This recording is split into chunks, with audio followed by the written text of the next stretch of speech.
In this video, we're going to talk about some tips for performance horse care from a veterinarian's perspective. As a competitor myself, I know how important it is to have your horse feeling 100% so that you can give your best performance each and every time you enter the arena or the show pen. So, number one, I think the biggest factor to consider when you're dealing with an athlete is to make sure they have the proper conditioning. Conditioning is important for not only performance, but also injury prevention and preventing things like tying up and other problems with their health that lack of conditioning can result in. Personally, I think it takes at least 90 days of slow, gradual, increasing amounts of exercise for a horse to be ready for competition. So that's something to keep in mind if you typically give your horses time off for the winter, is make sure you get them back and start them back in work early enough that you're going to have them fully fit by the time the show season hits. One of the other things that I think is really important to support your athlete throughout the show season is making sure that they're on the right feed and that your feeding program is appropriate for an athlete. There's all sorts of different supplements and complete feeds and things like that out there for athletic horses, and so you might have to play around a little bit with them to see what works best for your horse. But essentially, you just want something that promotes good muscle development. They're going to be using a lot of protein. They need those building blocks to build up their muscle.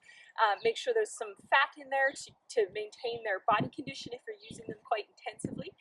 And make sure that your feeding practices are appropriate for the athletic horse in terms of preventing gastric ulcers. Gastric ulcers are incredibly prevalent in athletic horses, so some little things that you can change about your feeding program is make sure you're feeding frequent small meals, so feed throughout the day instead of feeding once during the day or even twice during the day. If you can feed them smaller amounts more frequently, that'll really help with that. One other thing that you can introduce as well that'll help with ulcers is feeding them in a hay net. So whether it be when you're on the road or when you're at home, you can make use of a hay net to slow down their feed intake and make it more like they're grazing all day long. And in addition to those things, making sure that you're on a really consistent schedule with your farrier and that your farrier is addressing the biomechanics of the foot appropriately. You want that horse to be moving as optimal as possible, and so sometimes this even involves taking some screening radiographs so that you can keep track of how the horse is shod. Those radiographs will also allow you to make some changes to your angles and to your trimming and your shoeing that'll keep your horse's biomechanics in the foot optimized and prevent the onset of some soundness issues. And then in addition to that, some other things that you'll want to keep on top of with your performance horses are dentistry. Horses develop dental points along the outsides of their upper teeth and the insides of their lower teeth really quite quickly. So usually it means at least once annual dental checks to make sure that you've addressed those points and keep everything in check. When we put a bit in the horse's mouth, it pulls their cheek pouches into those sharp points and can create some bitting problems and some performance problems if they've got a sharp point that's digging into their cheek when you're picking up on the rein.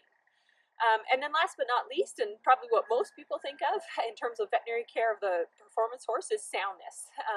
I think it's really important to have your horse checked at least once yearly, if not more ideally at the beginning and at the end of a show season, to monitor their soundness and see if there's anything that you should be doing to help keep them sound and injury-free.